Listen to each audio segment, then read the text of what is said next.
అందరికీ నమస్కారం. పోయిన భాగంలో మనం లలితా త్రిశతి నామాలలోని 153వ నామం యొక్క అర్థాన్ని తెలుసుకున్నాం.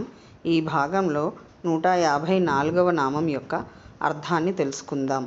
అస్మద్గురు దివ్యచరణారవిందాభ్యాం నమో నమః. అశేషజనమోహినీం అరుణమాల్యభూషాంబరాం జపాకుసుమభాసురాం జపవిధౌ స్మరేదంబికాం. శివాయ గురవే నమః. శ్రీ గురు పదాంభుజములకు సభక్తికమైన ప్రణామాంజలి సమర్పణతో శ్రీ లలితా త్రిశతి నామ సంఖ్య 154. ఓం కాంతాయై నమః. ఓం కాంత, ఇది 2 అక్షరముల నామం. ఈ నామముతో మనము అమ్మవారికి సభక్తికముగా నమస్కరించుచున్నప్పుడు ఓం కాంతాయై నమః అని పలుకవలెను. కాంత మనోహరమైన వారిలో అత్యంత మనోహరమైనది అని భావము. కదాచిదద్యా లలిత పుంరూపా కృష్ణ విగ్రహ వంశీనాద వినోదేన కరోతి వివసం జగత్.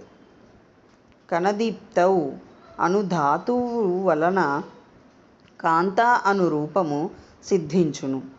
మనోహరములైన వారిలో అత్యంతము మనోహరమైనది లేక మదనోగోపాల శరీరము కలది కాన పరాదేవి పరమేశ్వరి జగన్మాత శ్రీ లలితా మహాత్రిపుర సుందరీదేవి కాంత అను నామముతో ప్రసిద్ధము. ఒకప్పుడు ఆద్యశక్తి అయిన శ్రీ లలితాదేవి పురుష వేషముతో కృష్ణ విగ్రహమై అవతరించి వేణునాథ వినోదముతో సమస్త ప్రపంచమును పరవశింపజేయుచున్నది అని త్రిపురాపనీయోపనిషత్తు చెప్పుచున్నది.